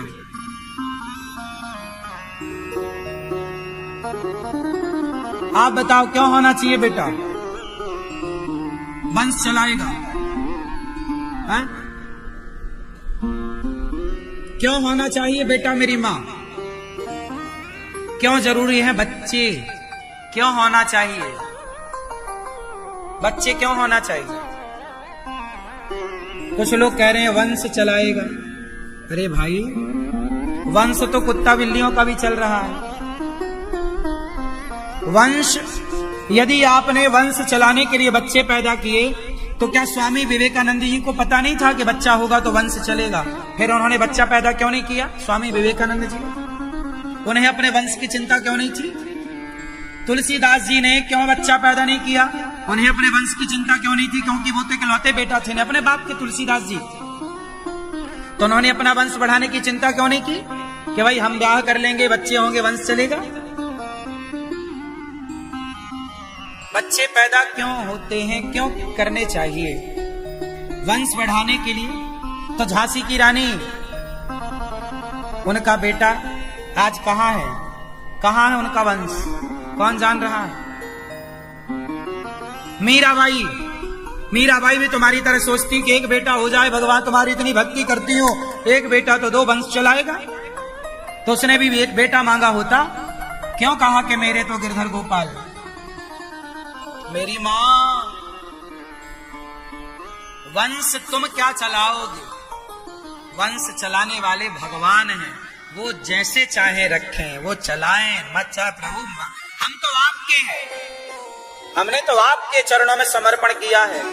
अब आप जानो कि आपको चलाना है कि नहीं चलाना। हमने देखो, बच्चा हो जाए तो ईश्वर की मर्जी, ना होए तो ईश्वर की मर्जी, परेशान मत हो। आप बच्चों से ये उम्मीद मत करो कि हमारा बेटा हमारा पिंडदान करेगा, हमारा बेटा कुल का नाम रोशन करेगा। अरे हम खुद ऐसा काम करके जाएं कि हमारे अच्छे कार्य से हमारे पितरों की सदगति हो जाए, और हमारे अच्छे कार्यों से आने वाले समय में हमारे बच्चे क्या, दुनिया हमारे नाम से, हमारे कर्म से कुछ ना कुछ सीखते रहे। स्वामी विवेकानंद जी के कार्यों से, उनकी वाणी से आज तक लाखों लोग प्रभावित होते हैं। उन्होंने ये नहीं सोचा कि बच्चा पैदा करने में लगूं तो वो वंश चलाएगा, जरूरत ही नहीं।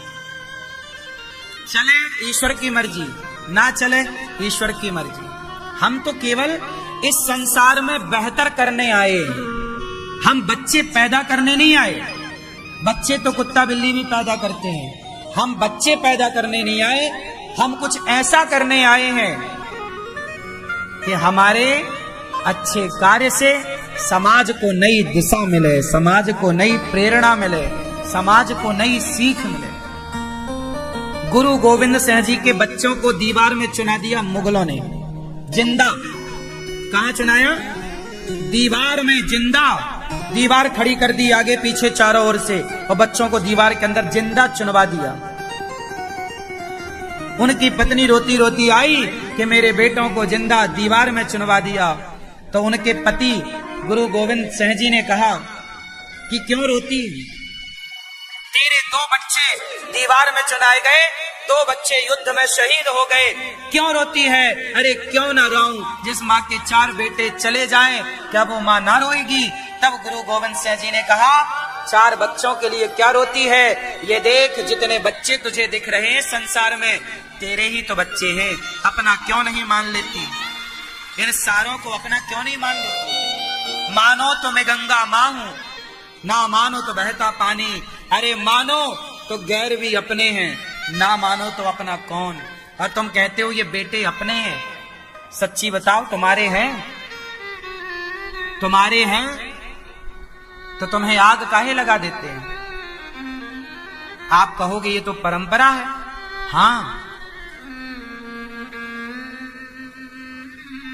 ऐसी परंपरा बच्चे हमारे नहीं हैं, ये ईश्वर के हैं, ईश्वर का विधान है। वो चाहेंगे तो होंगे, नहीं चाहेंगे नहीं होंगे। हम बच्चे पाने नहीं आए, ईश्वर की आराधना। तुलसीदास जी ने राम को पाया, मीराबाई ने कृष्ण को पाया, और आप बच्चा पाने में लगे हैं। बच्चा पाके क्या पालोगे? मीराबाई ने कृष्ण को पाया, तो आज सदियों तक उनको याद किया जा रहा है। जो ध्रुव ने, प्रहलाद ने भगवान को पाया, तो युगों युगों तक उन्हें याद किया गया। बच्चे पाने वालों को कौन याद कर रहा है? इसलिए भगवान करें आपके 10-10 बच्चे हों, खूब बच्चे हों, क्या दिक्कत है? लेकिन होएं तो ईश्वर की कृपा है, और ना होएं तो ईश्वर की कृपा ही समझिएगा। क्योंकि ये विधान आपका नहीं और मेरा नहीं है। तुम्हारे और मेरे हाथ में होता तो फिर सबके बच्चे होते, फिर कोई बिना बच्चे का क्यों होता? पर आज की आधुनिक डॉक्टरों के होने पर भी आज बहुत लोगों के बच्चा नहीं होता। मतलब आज कुछ ईश्वर के हाथ में तो है ही ना सब कुछ। तुम्हारे हाथ में है तो पैदा कर लो बच्चा। फिर सब बहुत सारे लोग क्यों रो रहे हैं कि हमारे बच्चा नहीं है? क्योंकि सब चीजें ईश्वर के हाथ में है, तुम्हारे हाथ में कुछ भी नहीं है। कर्म तुम्हारे हाथ करो, इसलिए विधाता की मर्जी में प्रसन्न रहो।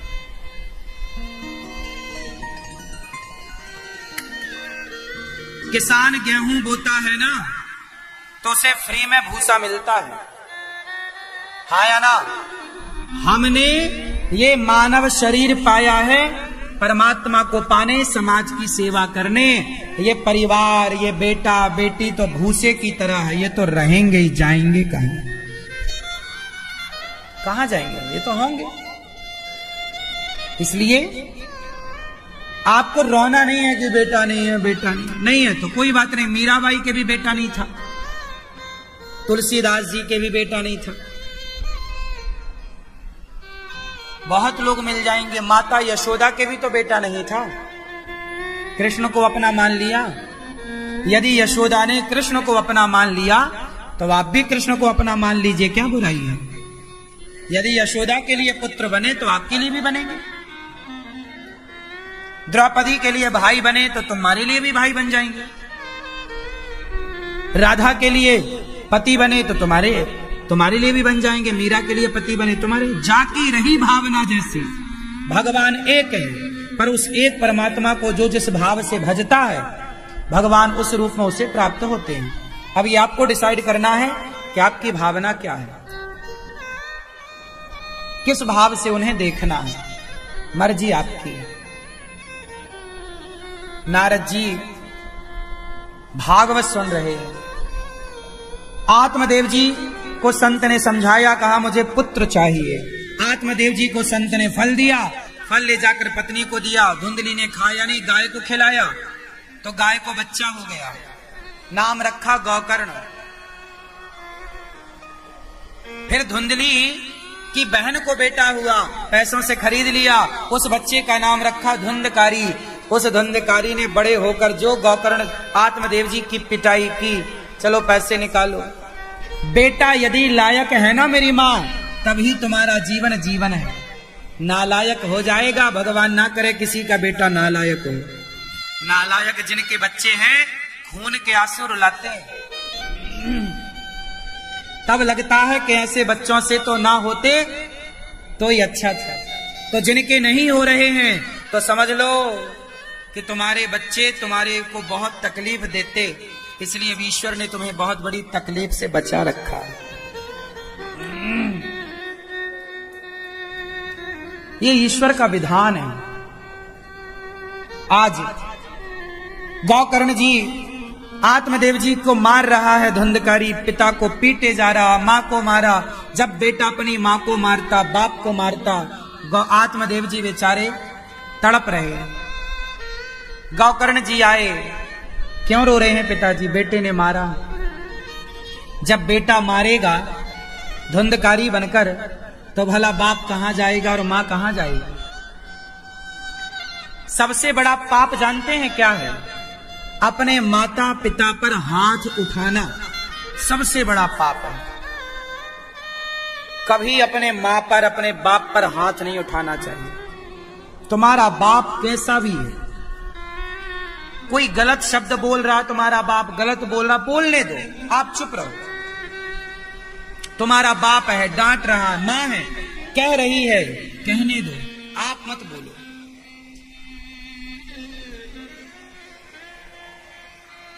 बात समझ में आई? अपने माता पिता को पलटकर जवाब मत दो, देना चाहिए। बोलो मेरी मां, बाप कैसा है? तुम्हारे को प्राण जीवन उसी ने दिया है। हमारा जीवन दाता हमारा पिता है, हमारा जीवन दाता हमारी मां है।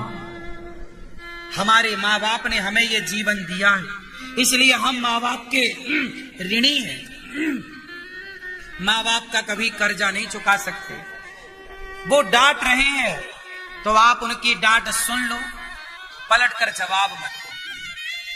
कोई और तुम्हें कुछ बोले तो जवाब दो, माँ बाप को पलट कर जवाब मत दो। माँ बाप की डांट चुपचाप सुनो, माँ बाप की डांट चुपचाप।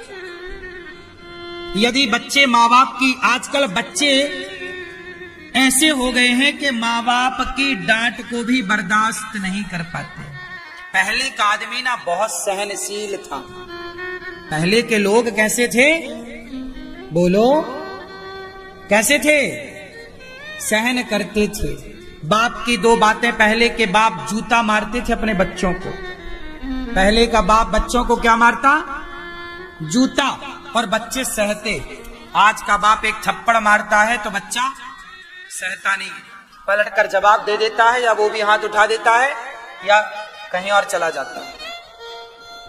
सहनशीलता आज की औलाद में नहीं है। रिश्ते चलेंगे सहनशीलता से। पिता पर कोई उत्तर नहीं, मां पर कोई पलटकर जवाब। मेरा ऐसा स्वभाव है, मैं कभी पलटकर जवाब नहीं देता। मेरा स्वभाव है। आप बोलते रहिए, आप गुस्सा कर रहे हैं मेरे ऊपर, करते रहिए, मैं आपको जवाब नहीं दूंगा। आप बड़े हैं, मैं आपका सम्मान। आप मुझे गालियां दे रहे हैं और आप उम्र में मेरे से बड़े हैं, तो भले आप मुझे गालियां दे रहे हैं, पर मैं आपका सम्मान इसलिए करूंगा क्योंकि आप मेरे से बड़े हैं।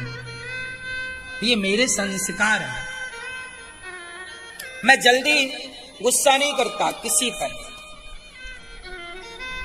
आप भी अपने माँ बाप की दो बातें सहते तो आज माँ बाप को घर से निकालने की नौबत ना आती। आजकल क्या हो रहा है कि बूढ़े माता पिता, अच्छा बुढ़ापे में एक दोष होता है, आप बता सकते हैं कि बूढ़े आदमी में दोष क्या होता है? बूढ़ा आदमी बोलता बहुत है। बूढ़ा आदमी बहुत बोलता है, दिन भर मुंह चलाएगा, फोकट की सलाह देता फिरेगा। बहू ऐसा नहीं, बहू ऐसा नहीं, बेटा ऐसा। अरे बहू भी क्या क्या सुने, आखिरी में बोल पड़ती है। इसलिए जवाब मत दो, पलट कर सेवा करो। अपने माँ बाप की सेवा देखो, माँ बाप को खुश करने से, माँ बाप खुश हो ना हो, भगवान जरूर खुश हो जाते हैं। इसलिए ये दास अनिरुद्ध माओ की सेवा करता है। सेवा हमने अपने जीवन में क्या सीखा है? क्या सीखा? सेवा। सवेरा हुआ सेवा। गौरी गोपाल आश्रम में हजारों संत आते हैं, पेट भर भोजन लेते हैं। बड़ा अच्छा लगता है संतों को भोजन देना। चलो ये हाथ, ये शरीर काम आ रहा है, अच्छा है। समय खर्च हो अच्छे कामों में, समय खर्च ना हो बुरे कामों में। आओ वृंदावन, अपने हाथ से संतों की पीड़ा सुनो, अपने कानों से इनकी पीड़ा सुनो। ये देखो ये साधु हैं, ये देखिए ये फुटपाथ पर रहने वाले ये संत हैं जो वैसाखी लेकर आते हैं। यहाँ अन्न क्षेत्र बढ़ता है गौरी गोपाल आश्रम में, संतों को रोटी मिलती है। कितना बढ़िया काम है। यदि आप किसी संत के काम आ जाएं, किसी को आप रोटी दे पाएं तो कितना बेहतर है। ये संत फुटपाथ पर रहने वाले हजारों संत यहाँ आते हैं जरूरतमंद, और इन संतों की सेवा यदि आप कर पाए, बताओ इससे बड़ा पुण्य क्या होगा। आप भी इन संतों को भोजन बंटवाइए। आप भी इन संतों को अपनी बेटी के नाम से, बेटे के नाम से, आप भी संतों की सेवा करिए। आप भी भोजन दीजिए। हजारों साधु संतों को यहाँ अखंड अन्न क्षेत्र बंटता है, आप भी बंटवाओ। सेवा है, श्रावण का माह है, सेवा की गंगा है, डुबकी लगाओ। अच्छे काम करने में लगो, बुरे काम हो ही रहे हैं। इन संतों को फुटपाथ पर ना रहना पड़े, इसके लिए संतों के लिए एक संत निवास बनाने की आवश्यकता है। पर संत निवास तब बनेगा जब आप सब लोग 1 गज 2 गज भूमि का सहयोग करेंगे। आप भी 1 पग 1 गज भूमि जरूर दीजिए, सेवा कीजिए। गौरी गोपाल आश्रम में विद्यार्थी पढ़ते हैं, आप भी बच्चों के पढ़ाई में, शिक्षा में सहयोग करिए। 150 बच्चे गौरी गोपाल गुरुकुल में पढ़ते हैं। बच्चों को भोजन कराइए कि आज हमारी तरफ से बच्चे भोजन करेंगे। आप भी अन्नदान दीजिए। गौरी गोपाल भगवान की कृपा से गौशाला में गाय रहती हैं, गायों को आप भूसा चारा गौदान कीजिए, गौ माता की सेवा से जुड़िए। आज गाय परेशान ना हो, आपके होते हुए यदि गाय बूचड़ खानों में कट रही है, इससे बड़ा दुर्भाग्य क्या है। आज गौरी गोपाल गौशाला में कम से कम गाय आप सबके सहयोग से सुरक्षित तो है, तो आप भी गौ सुरक्षा के लिए गौदान, एक गाय को गोद लीजिए और गाय की सेवा कीजिए। गौरी गोपाल गौशाला में आप एक रोटी अपनी ओर से गायों के लिए दीजिए। यहाँ पर एक रसोई चलती है अखंड, सारे भक्तों को पेट भर। आप में से कितने लोगों ने प्रसादी ग्रहण की? सबको पेट भर भोजन मिला कि नहीं मिला? कोई पैसा लगा? बताओ ये सेवा है कि नहीं? आप भी अपनी ओर से संत भक्तों को भोजन बंटवाइए कि हमारी तरफ से कोई दीन दुखी भोजन करे। ये देखो सब जरूरतमंद लोग आकर अपना प्रसाद पा रहे हैं, आपकी ओर से रोटी खा रहे हैं, आपकी दाल चावल सब्जी रोटी का प्रसाद पा रहे हैं। आपकी बेटी का जन्मदिन हो, बेटे का जन्मदिन हो, एक सेवा आपकी ओर से हो जाए तो क्या बुराई है? अन्नदान जरूर करना चाहिए और आपके थोड़े से दान से, थोड़े से सहयोग से किसी का पेट भरता हो ना मेरी माँ, तो इससे बड़ा कोई पुण्य भी तो नहीं है। सेवा कीजिए। गौरी गोपाल आश्रम में अन्नदान सबसे बड़ी सेवा। 30,000 लोग पर डे भोजन करते हैं। कितने लोग?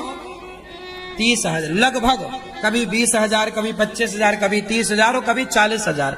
मतलब दरवाजे सबको खुले मिलते हैं। कितने लोग आओ, कितने भी लोग आओ, सारे लोग पाओ, किसी के लिए दरवाजा बंद। ये सेवा, अन्न की सेवा सबसे बड़ी सेवा। आप भी जरूर ये सेवा से जुड़िए। आप भी एक दिन की रसोई, एक दिन का अन्न क्षेत्र बंटवाइए। यहाँ हमारी वृद्ध माएं रहती हैं, 280 माताएं हैं गौरी गोपाल आश्रम में। वो माएं जिनके अपने बच्चे सेवा नहीं करते, ऐसी बेसहारा वृद्ध माएं यहाँ पर सुखपूर्वक रहती हैं। आप में से कितने लोगों ने दर्शन किया इन माओं का? दर्शन कितने लोगों ने किया? हाथ उठा के बताइए। आपने वृद्ध माओं के बारे में जैसा टीवी पर सुना था, यहाँ आकर देखा तो वैसा ही देखा कि कुछ अलग पाया? जैसा सुना था वैसा है कि नहीं है? कितने लोग सहमत हैं इस बात से कि वैसा ही है जैसा सुना? प्रिय भक्तों, आज हम आपका परिचय एक ऐसी मां से कराएंगे जो यहां आई हैं अभी। कल ही ये मां आई, कल ही मां ने मेरे से बताया क्या दिक्कत है ये खुद बताएंगी, क्यों इन्हें आना पड़ा ये खुद बताएंगे। मैया कहाँ से आई हो मेरी माँ? हम गोटे गांव से हैं। गोटे गांव, मध्य प्रदेश। हाँ। कौन कौन है आपके घर में? अब हमारी बेटी हैं। ये बेटी है आपकी? तो आपकी बेटी आपको लेके आई है? हाँ। तो बेटी क्यों लेके आई है? बेटी सेवा खुद भी तो कर सकती है। कल 1 साल का। अच्छा, 1 साल किया। और बेटा है आपका? है, कैंसर होगा, कैंसर होगा। बेटे को कैंसर है, तो फिर बेटे को कैंसर है तो बेटे का बेटा, बहू, बच्चे छोटे हैं, तो फिर छोटे बच्चों को तो दादी की बहुत जरूरत है। बहू की है। बहू तो बहू हम मारा थे। बहू आपको मारती है? हथियार मारा, हंसिया मारो, तलवार मारो, चमेटा मारो। बहू आपको चमेटे से मारती है। देखो, माँ का बेटा है और माँ की बहू माँ को मारती है, मतलब बहू अपनी सास को चमेटे से मारती है। 1 साल तक अपनी बेटी के घर रही, अब वो बेटी ही माँ को लेके यहाँ आई है। खुद की औलाद सेवा नहीं करती, खुद की औलाद। मैया बेटी से बात कराइए। हाँ, वो क्या नाम है आपका मैया? हमारा मुन्नी दुबे। तो आप अपनी माँ की सेवा क्यों नहीं करती हो? 1 साल रखी, वो अब रहती नहीं हमारे पास। 1 वर्ष आपने रखा, अब वो नहीं रहना चाहती? नहीं। क्यों? कहती हम नहीं रहेंगे, बेटी कहाँ नहीं रहना, हमको आश्रम जाना है। अच्छा। इधर इधर आ गए। आपके पास आना। तो इनकी बहू इन्हें मारती है? हाँ, वो तो मारती है बहन को, डरती नहीं है। मतलब आपकी भौजाई? हाँ, भाभी। भाभी आपकी इनको मारती हैं, तो आपने भाभी को समझाया नहीं कि माँ को ऐसे क्यों मारती है? नहीं बोलते साहब, नहीं बोली मैंने गुरुजी। आप बोलती नहीं है, क्यों? ऐसा ही। मैया, तो आपकी बेटी तो आपको रखने को तैयार है। अब कहाँ रहे हैं, उनके खुद 3 बाल बच्चे हैं। अच्छा, बेटी के खुद बच्चे हैं। नाती है, उनके खुद नाती नतरा होगा। क्या दिन आया, क्या दिन रहा, कितने दिन रहा। बेटी आपको कितने दिन रखेगी, ये कह रही हैं आप। हाँ। देखिए हालात कैसे हैं। बेटा है, कैंसर है, बहू है, मारती है, बेटी है तो बेटी के भी बच्चे हैं। मां कह रही है कितने दिन रखेंगी बेटी हमें। बात सही है, कौन किसे कितने दिन रखता है, कौन किसे कितने दिन रखता है। तो गौरी गोपाल आश्रम में मैया आप आई हैं, आपको यहां रहने का मन है? आपको यहाँ रहने के, हमने कोई पैसे तो नहीं लिए आपसे? नहीं साहब, कुछ नहीं। इन माओ से कोई पैसा नहीं लिया गया। अच्छा आप बताओ, इन माँ को यहाँ रखें या ना रखें? आप लोग उत्तर दीजिए जोर से। रखें या ना रखें? ये माँ जरूरतमंद है या नहीं है ना?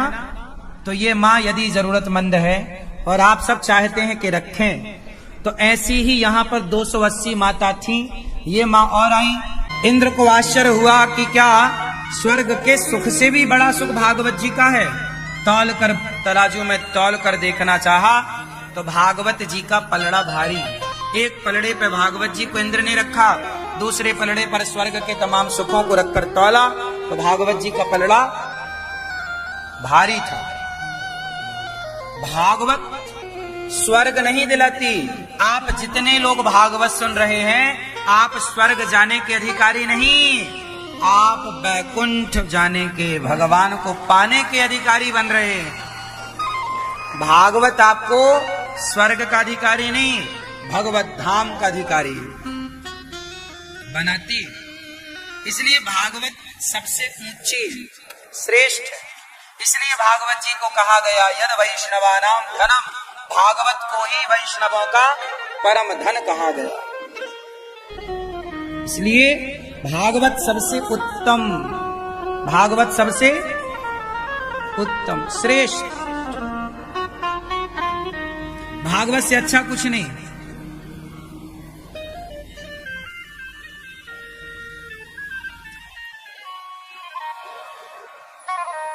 एक बार नारद जी ने भी ये भागवत सुनी। इंद्र ने तराजू पर तौल कर देखा, भागवत जी से भगवान प्रकट हुए। इंद्र ने कहा प्रभु आप यहां? तब भागवत जी से प्रकट भगवान बोले इंद्र मैं यहीं रहता हूं।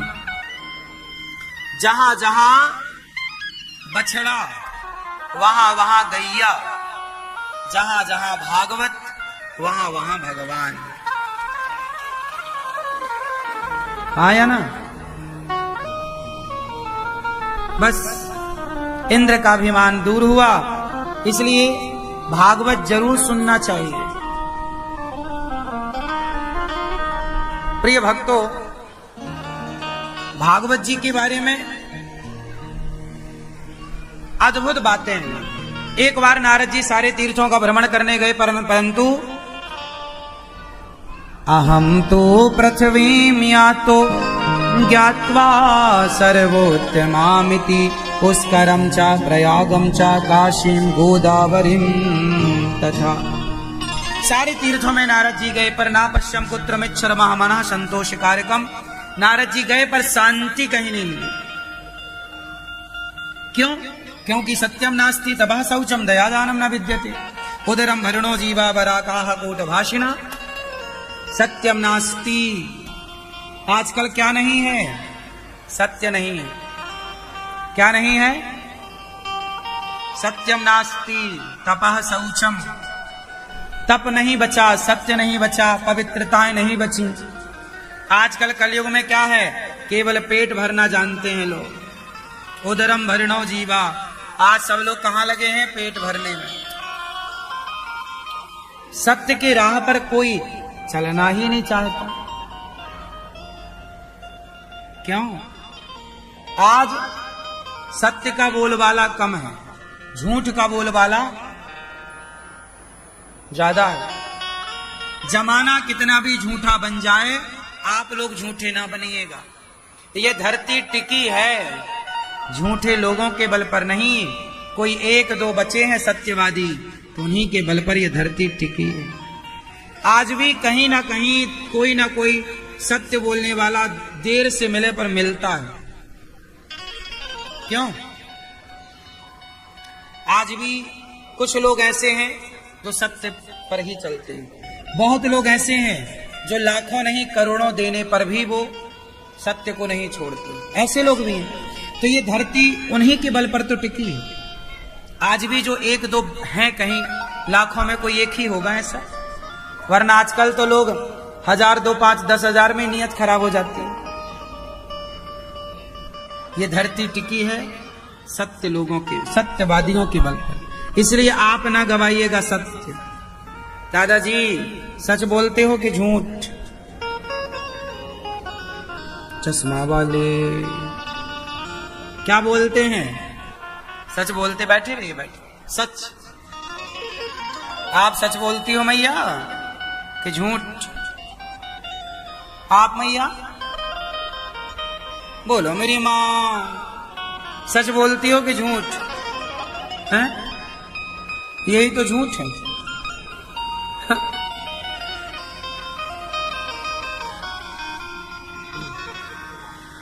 आप यदि स्वीकार भी कर लें कि हाँ जी मैं झूठ बोलता हूं, तो वो भी सच है कि स्वीकारा, तो यही सच है। आप बोल रहे हैं झूठ और फिर बोला जाए सच बोलते हो, हाँ जी एक झूठ और। ऐसा नहीं है कि आप लोग सच नहीं बोलते, आप लोग सच भी बोलते हैं और आप लोग झूठ भी बोलते हैं। लेकिन आप ये बताओ कि आपके जीवन में सच की मात्रा ज्यादा है या झूठ की? आप बोलते तो दोनों ही हैं। क्या ज्यादा बोलते हैं? अब ये विषय हो सकता है। क्या ज्यादा है आपका? क्या ज्यादा है? बैठे बैठे बैठे बैठे। पहले झूठ बोलते थे, अब आप कथा सुनने लग गए तो सच बोलने लग गए। वाह वाह, अच्छा है। इसलिए देखो, आप झूठ बोलते थे, जो करते थे वो मायने नहीं रखता, जो कर रहे हो वो मायने रखता है। इसलिए जो हो चुका, आज क्या हो रहा है, आप आज कैसे हैं, इस पर ध्यान दिया जाए। आज से सत्य के राह पर चलने की प्रतिज्ञा हो। अब झूठ नहीं, अब सच। मैया, ओ पंचायती मैया, सच बोलती हो कि झूठ? सत्यम नास्ति तपः शौचम। पवित्रता। आजकल लोग पवित्र कितने हैं? आप दिन में कितनी बार नहाते हैं? जो जितनी बार नहाता उंगली उठा के बताएं। मैया, आप कितनी बार स्नान करती हो? मेरी माँ बताओ, 1 बार, 2 बार, 4 बार? कितने लोग 1 बार स्नान करते हैं? आप में से कितने लोग हैं जो दिन में 1 बार नहाते हैं?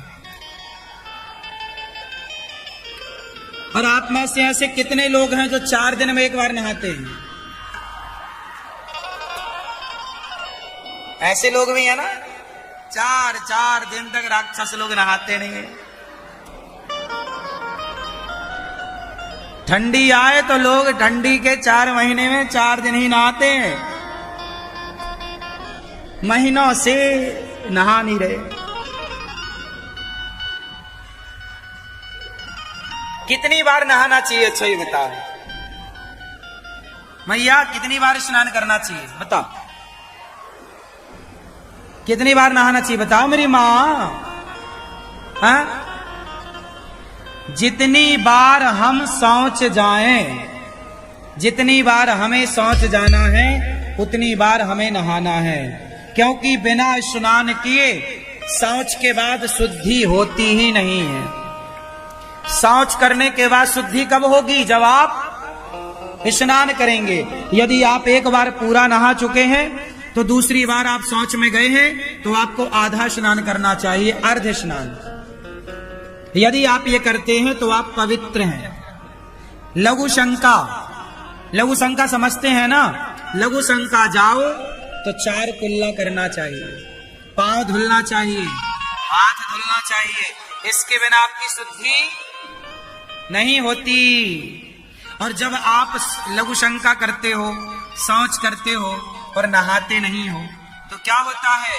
जहां अशुद्धि होती है, शारीरिक अशुद्धि, ये कौन सी अशुद्धि हो गई? जब शारीरिक अशुद्धि होगी तो मानसिक अशुद्धि भी होगी। और याद रखिएगा, मच्छर और मक्खियां ज्यादा कहां होते हैं? शुद्धि में कि अशुद्धि में? जहां ज्यादा शुद्धि होगी वहां ज्यादा मच्छर होंगे, या जहां ज्यादा अशुद्धि होगी वहां ज्यादा मच्छर होंगे? जहां पानी भरा है, गंदगी है, वहां मच्छर मक्खियां ज्यादा होंगी। तो जो गंदगी होती है ना, वो नेगेटिविटी को अपनी ओर खींचती है। बात समझ में आ रही है? जैसे गंदगी पड़ी है ना, तो वो मक्खी मच्छर को अपनी ओर खींचेगी गंदगी, हाँ या ना? उसी तरह जब आपका मन और तन गंदा होगा तो निगेटिविटी, नकारात्मकता, गलत विचार आपकी ओर बढ़ेंगे। और जब आप पवित्र होते हैं, शारीरिक और मानसिक पवित्रता होती है, तब आपके मस्तिष्क में अच्छे अच्छे विचारों का जन्म होता है। आप बहुत पॉजिटिव होते हैं, आप हैप्पी होते हैं, खुश होते हैं। आजकल के लोगों की दुख परेशानी का कारण यह भी है कि आज लोग पवित्रता का ख्याल, पुराने लोगों ने कहावत कही है, कितने लोगों ने सुनी है कि जैसी राखो शुद्धि, आगे बोलो आप, ये मैया बोलेंगी, जैसी राखे शुद्धि वैसी बने। जोर से, मैया तुम क्या दादाजी से गुटरगू कर रही हो मेरी माँ?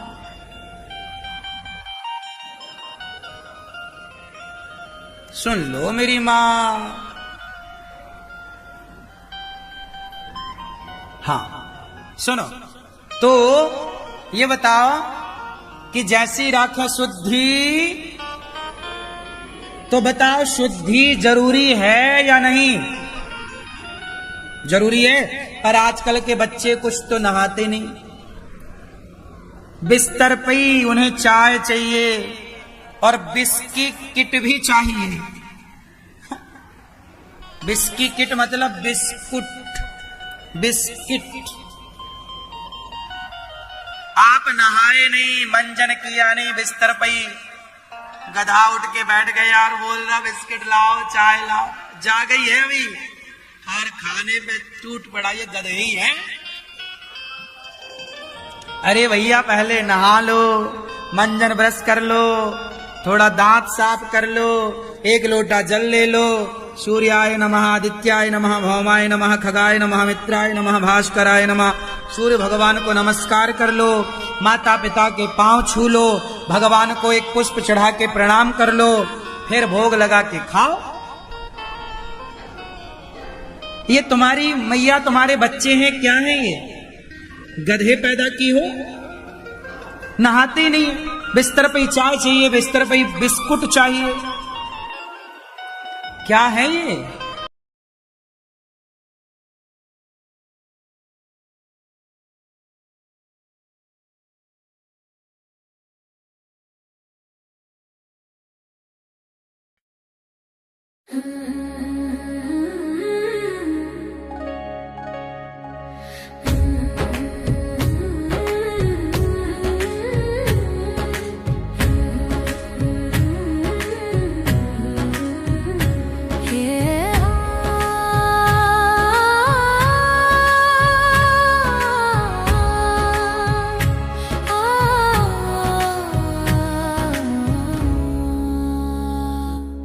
प्रेम से बोलो राधे राधे, प्रेम से बोलो राधे